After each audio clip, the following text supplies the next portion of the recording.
मुंशी प्रेमचंद का उपन्यास प्रेमा, अध्याय 11। विरोधियों का विरोध। मेहमानों के विदा हो जाने के बाद यह आशा की जाती थी कि विरोधी लोग अब सिर न उठाएंगे, विशेष इसलिए कि ठाकुर जोरावर सिंह और मुंशी बद्री प्रसाद के मर जाने से उनका बल बहुत कम हो गया था। मगर वो आशा पूरी न हुई। एक सप्ताह भी न गुजरने पाया था कि और सभी सुचित से बैठने भी न पाए थे कि फिर वहां दांत किलकिल शुरू हो गई। अमृत राय कमरे में बैठे हुए एक पत्र पढ़ रहे थे कि महाराज चुपके से आया और हाथ जोड़कर खड़ा हो गया। अमृत राय ने सिर उठाकर उसको देखा तो मुस्कुराकर बोले, कैसे चले महाराज? महाराज, हुजूर जान बख्शी होए तो कहो। अमृत राय, शौक से कहो। महाराज, ऐसा ना हो कि आप रिसहे हो जाए। अमृत राय, बात तो कहो। महाराज, हुजूर डर लगता है। क्या तनख्वाह बढ़वाना चाहते हो? नहीं सरकार।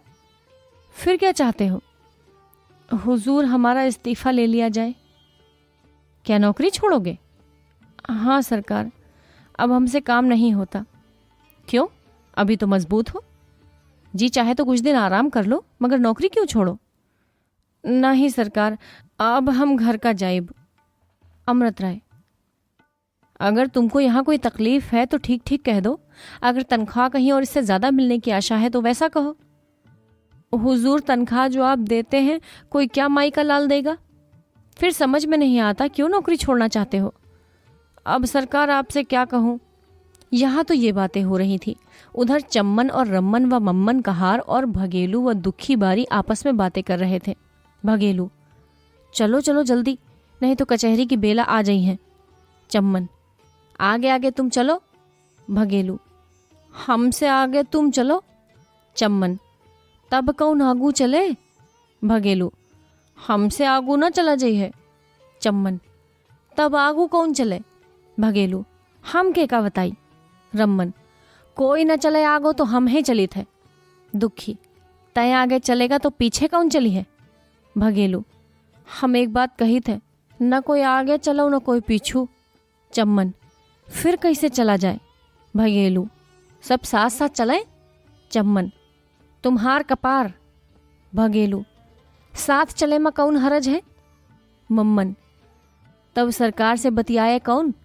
भगेलू, दुखी का खूब बतिया बावत है। दुखी, अरे राम रे, मैं उनके ताई न जाई हैं, उनका देख के मौका मुतास हो आवत है। भगेलू, अच्छा कौन न चले, हम ही आगे चली थे। सब के सब चले। जब बरामदे में पहुंचे तो भगेलू रुक गया। मम्मन, ठाढ़े काहे हो गयो, चलो चले। भगेलू, अब हम न जेबे, हमार तो छाती धड़कत है।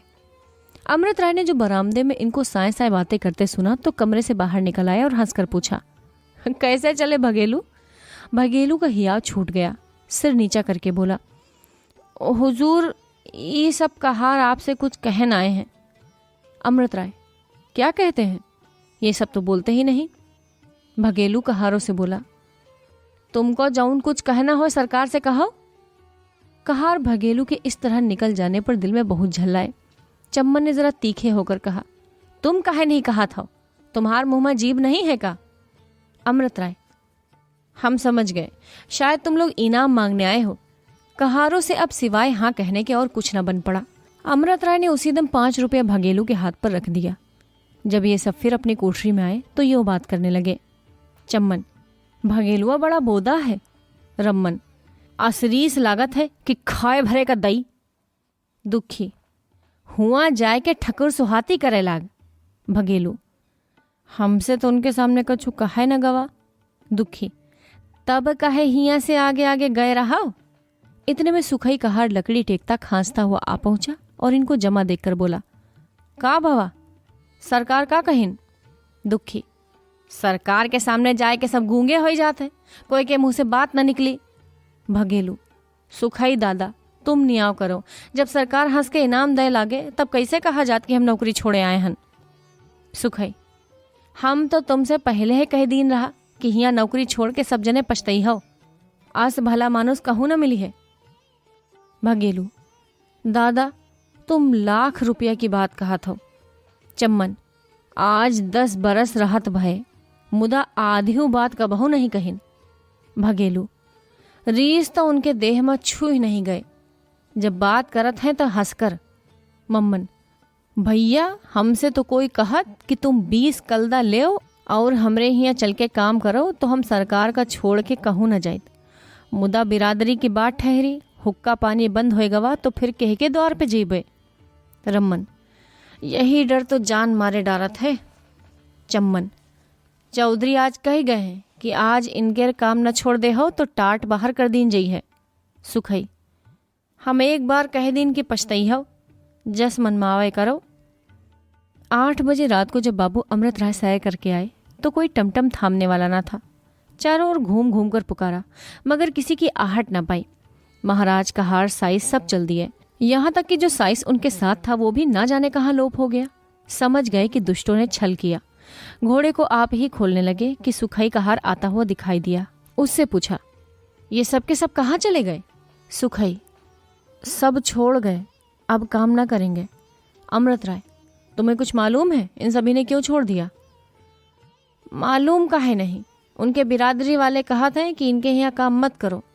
अमृत राय के समझ में पूरी बात आ गई कि विरोधियों ने अपना कोई और बस न चलते देखकर अब ये ढंग रचा है। अंदर गए तो क्या देखते हैं कि पूर्णा बैठी खाना पका रही है और बिल्लू इधर उधर दौड़ रही है। नौकरों पर दांत पीस कर रह गए। पूर्णा से बोले, आज तुमको बड़ा कष्ट उठाना पड़ा। पूर्णा ने हंसकर कहा, इसे आप कष्ट कहते हैं? ये तो मेरा सौभाग्य है। पत्नी के अधरों पर मंद मुस्कान और आंखों में प्रेम देखकर बाबू साहब के चढ़े हुए तेवर बदल गए। भड़कता हुआ क्रोध ठंडा पड़ गया और जैसे नाग तुम्बी बाजे का शब्द सुनकर थिरकने लगता है और मतवाला हो जाता है, उसी भांति उस घड़ी अमृत राय का चित्त भी किलोले करने लगा। आव देख न ताव कोट पतलून जूते पहने हुए रसोई में बेधड़क घुस गए।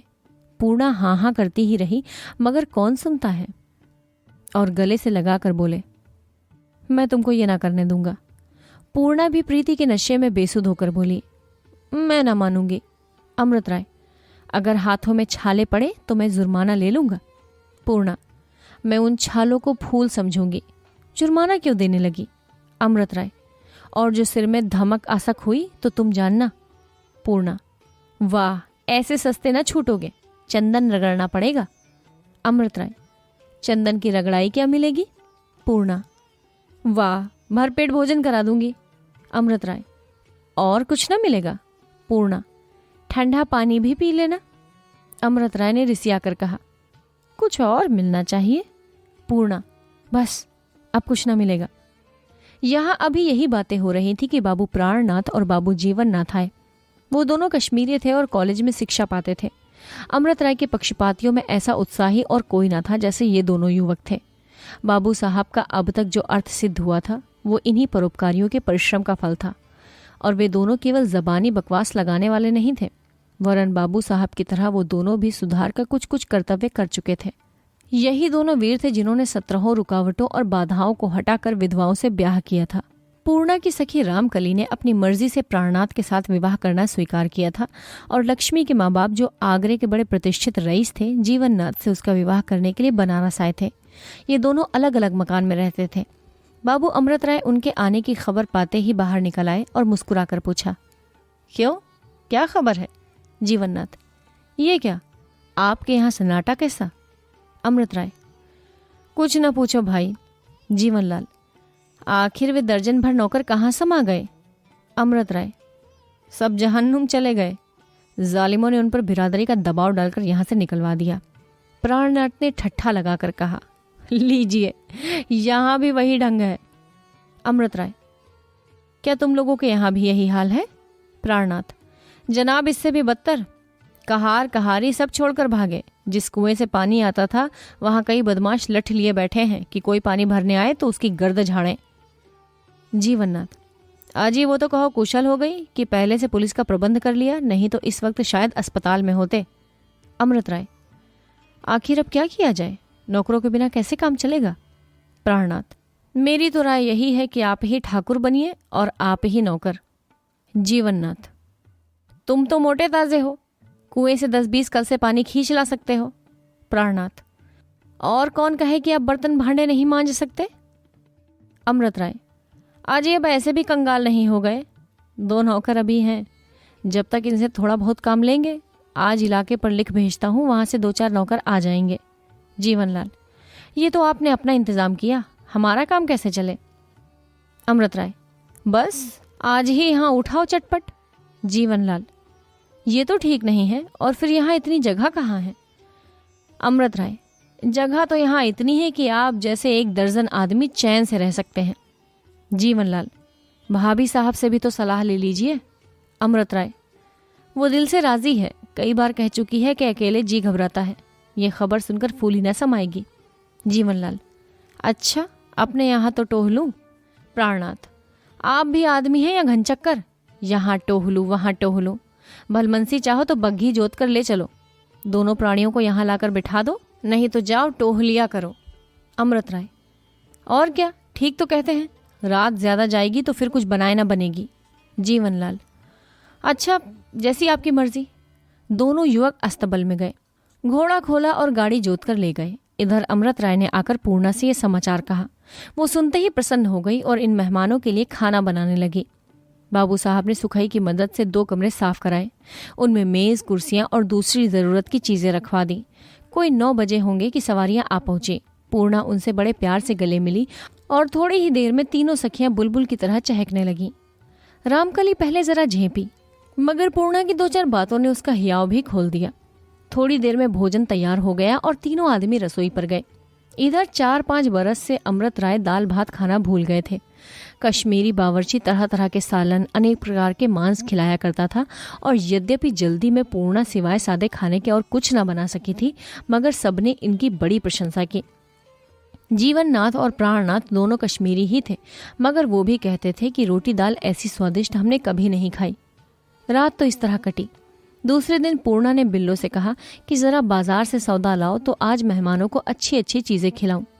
बिल्लो ने आकर सुखई से हुक्म लगाया और सुखई एक टोकरा लेकर बाजार चले। वो आज कोई 30 बरस से एक ही बनिए से सौदा लिया करते थे। बनिया एक ही चालाक था, बुढ़ाऊ को खूब दस्तूरी देता, मगर 14 रुपए में 12 आने से कभी अधिक न देता। इस तरह इस घूरे साहू ने सब रईसों को फंसा रखा था।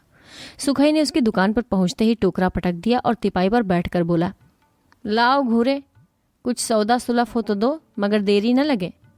और हर बार तो घूरे हंसकर सुखई को तंबाकू पिलाता और तुरंत उसके हुक्म की तामील करने लगता, मगर उसने उसको बड़ी रुखाई से देखकर कहा, आगे जाओ, हमारे यहाँ सौदा नहीं है। सुखई, जरा आदमी देख के बात करो, हमें पहचाने नहीं क्या? घूरे, आगे जाओ, बहुत टें ना करो। सुखई, कुछ भांग वांग तो नहीं खा गया है क्या?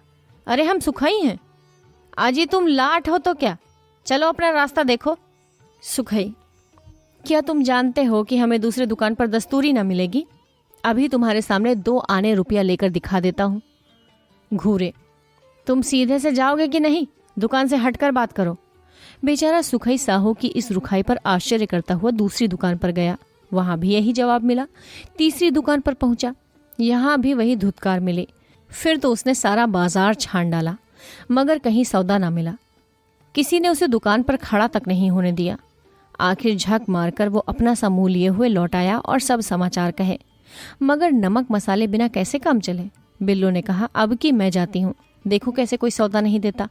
मगर वो हाथे से ज्यों ही बाहर निकली कि एक आदमी उधर से टहलता दिखाई दिया। बिल्लो को देखते ही वे उसके साथ हो लिया और जिस जिस दुकान पर बिल्लो गई वो भी परछाई की तरह लगा रहा। आखिर बिल्लो भी बहुत दौड़ धूप कर हाथ झुलाते लौट आई। बेचारी पूर्णा ने हार कर सादे पकवान बनाकर धर दिए। बाबू अमृत राय ने जब देखा कि द्रोही लोग इस तरह पीछे पड़े रहेंगे तो उसी दम लाला धनुष धारीलाल को तार दिया कि आप हमारे यहाँ 5 होशियार खिदमतगार भेज दीजिए। लाला साहब पहले ही समझे हुए थे कि बनारस में दुष्ट लोग जितना उधम मचाए थोड़ा है। तार पाते ही उन्होंने अपने होटल के 5 नौकरों को बनारस रवाना किया, जिसमें एक कश्मीरी महाराज भी था। दूसरे दिन ये सब आ पहुंचे। सब के सब पंजाबी थे, जो ना तो बिरादरी के गुलाम थे और न जिनको टाट से बाहर किया जाने का खटका था। विरोधियों ने उनके भी कान भरने चाहे, मगर कुछ दांव न चला। सौदा भी लखनऊ से इतना मंगा लिया जो कि महीनों काफी था। जब लोगों ने देखा कि इन शरारतों से अमृत राय को कुछ हानि न पहुंची तो और ही चाल चले। उनके मुवक्किलों को बहकाना शुरू किया। वो तो ईसाई हो गए हैं, साहबों के साथ बैठकर खाते हैं, उनको किसी जानवर के मान से विचार नहीं। एक विधवा ब्राह्मणी से विवाह कर लिया है। उनका मुंह देखना, उनसे बातचीत करना भी शास्त्र के विरुद्ध है। मुवक्किलों में बहुधा करके देहातों के राजपूत ठाकुर और भुइंहार थे, जो या तो अविद्या की कालकोठरी में पड़े हुए थे या नए जमाने के चमत्कार ने उन्हें चौंधिया दिया था। उन्होंने जब ये ऊट पटांग बातें सुनी तब वे बहुत बिगड़े, बहुत झल्लाए और उसी दम कसम खाई कि अब चाहे जो हो इस अधर्मी को भी मुकदमा न देंगे। राम राम, इसको वेद शास्त्र का तनिक भी विचार नहीं भया कि चट एक राण को घर में बैठा लिया। छी छी, अपना लोक परलोक दोनों बिगाड़ लिया। ऐसा ही था तो हिंदू के घर में काहे को जन्म लिया? किसी चोर चांडाल के घर जन्मे होते, बाप दादे का नाम मिटा दिया। ऐसी ही बातें कोई 2 सप्ताह तक उनके मुवक्किलों में फैली। जहां हमारे मुकदमों के सांस लेने का अवकाश न मिलता था, वहां अब दिन भर हाथ पर हाथ धरे बैठे रहने की नौबत आ गई। यहाँ तक कि तीसरा सप्ताह कोरा बीत गया और उनको एक भी अच्छा मुकदमा न मिला। जज साहब एक बंगाली बाबू थे। अमृत राय के परिश्रम और तीव्रता, उत्साह और चपलता ने जज साहब की आंखों में उन्हें बड़ी प्रशंसा दे रखी थी। वो अमृत राय की बढ़ती हुई वकालत को देख देख समझ गए थे कि थोड़े ही दिनों में सब वकीलों का सभापति हो जाएगा। मगर जब 3 हफ्ते से उसकी सूरत न दिखाई दी तब उनको आश्चर्य हुआ। सरिश्तेदार से पूछा कि आजकल बाबू अमृत राय कहाँ हैं? सरिश्तेदार साहब जाति के मुसलमान और बड़े सच्चे साफ आदमी थे। उन्होंने जो सारा ब्यौरा सुना कह सुनाया। जज साहब सुनते ही समझ गए कि बेचारे अमृत राय सामाजिक कामों में अग्रगण्य बनने का फल भोग रहे हैं। दूसरे दिन उन्होंने खुद अमृत राय को इजलास पर बुलवाया और देहाती जमींदारों के सामने उनसे बहुत देर तक इधर उधर की बातें की। अमृत राय भी हंस हंस कर उनकी बातों का जवाब देते रहे। इस बीच में कई वकील और बैरिस्टर जज साहब को दिखाने के लिए कागज पत्र लाए, मगर साहब ने किसी की ओर ध्यान नहीं दिया। जब वो चले तो साहब ने कुर्सी से उठकर उनसे हाथ मिलाया और जरा जोर से बोले, बहुत अच्छा बाबू साहब, जैसा आप बोलता है इस मुकदमा में वैसा ही होगा। आज जब कचहरी बर्खास्त हुई तो उन जमींदारों में जिनके मुकदमे आज पेश थे यूं गलचौर होने लगा। ठाकुर साहब पगड़ी बांधे, मूंछ खड़ी किए, मोटा सा लठ हाथ में लिए आज जज साहब अमृत राय से खूब बतियात रहे। मिश्र जी सिर घुटाए, टीका लगाए, मुंह में तंबाकू दबाए और कंधे पर अंगोछा रखे। खूब बतियावत रहा, मानव को वो अपने मित्र से बतियावत है। ठाकुर अमृत राय का हंस हंस पूरी हिलावत रहा। मिश्र जी बड़े आदमियन का सब जगह आदर होत है। ठाकुर जब लो दोनों बतियात रहे तब तलुक कऊ वकील आए, बाकी साहेब कोऊ की ओर तनिक नहीं ताकिन। मिश्र जी हम कहे दई थे तुम्हार मुकदमा उन्हीं के राय से चले, सुनत रहियो कि नहीं? अमृत राय चले लागे तो जज साहब कहिन कि इस मुकदमा में वैसा ही होगा। ठाकुर सुना काहे नहीं, बाकी फिर का करी? मिश्र जी इतना तो हम कहे थे कि यस वकील पृथ्वी भर में नाही ना। ठाकुर कस बहस करत रहे, मानो जिह्वा पर सरस्वती बैठी हो, उनकर बराबरी करैया आज कौ नहीं है। मिश्र जी मुदा ईसाई हो गवा, राण से ब्याह की हिस। ठाकुर एतने तो बीच परा है, अगर उनका वकील किहे होइत तो बाजी बद के जीत जाइत। इस तरह दोनों में बातें हुई और दिया में बत्ती पड़ते पड़ते दोनों अमृत राय के पास गए और उनसे मुकदमे का कुल रोईदाद बयान की। बाबू साहब ने पहले ही समझ लिया था कि इस मुकदमे में कुछ जान नहीं है, इस पर भी उन्होंने मुकदमा ले लिया और दूसरे दिन ऐसी योग्यता से बहस की कि दूसरी ओर के वकील मुख्तियार खड़े मुंह ताकते रह गए और आखिर जीत का सहरा भी उन्हीं के सिर रहा। जज साहब आज उनकी वक्तृता पर ऐसे प्रसन्न हुए कि उन्होंने हंसकर धन्यवाद दिया और हाथ मिलाया। बस अब क्या था, एक तो अमृत राय यूं ही प्रसिद्ध थे, उस पर जज साहब का ये बर्ताव और भी सोने में सुहागा हो गया। वो बंगले पर पहुंचकर चैन से बैठने भी न पाए थे कि मुवक्किलों के दल आने लगे और 10 बजे तक यहीं तांता लगा रहा। दूसरे दिन से उनकी वकालत पहले से अधिक चमक उठी। द्रोहियों ने जब देखा कि हमारी ये चाल भी उल्टी पड़ी तो दांत और भी पीसने लगे। अब मुंशी बद्री प्रसाद तो थे नहीं कि उन्हें सीधी चालें बताते और ना ठाकुर थे कि कुछ बाहुबल का चमत्कार दिखाते। बाबू कमला प्रसाद अपने पिता के सामने ही इन बातों से अलग हो गए थे, इसलिए द्रोहियों ने अपना और कुछ बस न देखकर पंडित भृगुदत्त का द्वार खटखटाया और उनसे कर जोड़कर कहा कि महाराज कृपा सिंधु, अब भारत भर में महा उत्पात और घोर पाप हो रहा है। अब आप ही चाहो तो इसका उद्धार हो सकता है। सिवाय आपके इस नौका को पार लगाने वाला इस संसार में कोई नहीं महाराज। अगर इस समय पूरा बल न लगाया तो फिर इस नगरी के वासी कहीं मुंह दिखाने योग्य नहीं रहेंगे। कृपा के परनाले और धर्म के पोखरों ने जब अपने जजमानों को ऐसी दीनता से स्तुति करते देखा तो दांत निकालकर बोले, आप लोग जौन हैं तौन घबराए मत। आप देखा करें कि भृगुदत्त क्या करते हैं। सेठ धूनीमल, महाराज कुछ ऐसा यत्न कीजिए कि इस दुष्ट का सत्यानाश हो जाए, कोई नाम लेवा न बचे। कई आदमी, हाँ महाराज, इस घड़ी तो यही चाहिए। भृगुदत्त, यही चाहिए तो यही लेना, सर्वथा नाश न कर दूं तो ब्राह्मण नहीं, आज के 7वां दिन उसका नाश हो जाएगा। सेठ जी, द्रव्य जो लगे बेखटके कोठी से मंगा लेना। भृगुदत्त, इसके कहने की कोई आवश्यकता नहीं, केवल 500 ब्राह्मण का ही प्रतिदिन भोजन होगा। बाबू दीनानाथ, तो कहिए कोई हलवाई लगा दिया जाए। राघो हलवाई पेड़े और लड्डू बहुत अच्छे बनाता है। भृगुदत्त, जो पूजा मैं कराऊंगा उसमें पेड़े खाना वर्जित है। हाँ, जितनी अधिक इमरती का सेवन हो उतना ही कार्य सिद्ध हो जाता है। इस पर पंडित जी के एक चेले ने कहा, गुरुजी, आज तो आपने न्याय का पाठ देते समय कहा था कि पेड़े के साथ दही मिला लिया जाए तो उसमें कुछ दोष नहीं रहता। भृगुदत्त ने हंसकर कहा, हाँ हाँ, विस्मरण हुआ। मनु जी ने श्लोक में इस बात का प्रमाण दिया है। दीनानाथ ने मुस्कुराकर कहा, महाराज चेला तो बड़ा तीव्र है। सेठ जी, ये अपने गुरु जी से बाजी ले जाएगा। भृगुदत्त, अब की इसने एक यज्ञ में 2 सेर पूरियां खाई, उस दिन से मैंने इसका नाम अंतिम परीक्षा में लिख दिया। चेला, मैं अपने मन से थोड़े ही उठा, अगर जजमान हाथ जोड़कर उठा न देते तो अभी सेर भर और खा के उठता। दीनानाथ, क्यों न हो पट्टे, जैसे गुरु वैसे चेला। सेठ जी, महाराज अब हमको आज्ञा दीजिए, आज हलवाई आ जाएगा, मुनीम जी भी उसके साथ लगे रहेंगे। जो 100-200 का काम लगे मुनीम जी से फरमा देना, मगर बात तब है कि आप भी इस विषय में जान लड़ा दें। पंडित जी ने सिर कद्दू हिलाकर कहा, इसमें आप कोई खटका न समझिए, अगर 1 सप्ताह में दुष्ट का नाश न हो जाए तो नाम भृगुदत्त नहीं। अब आपको पूजन की विधि भी बता ही दूं, सुनिए। तांत्रिक विद्या में एक मंत्र ऐसा है जिसके जगाने से वैरी की आयु क्षीण हो जाती है।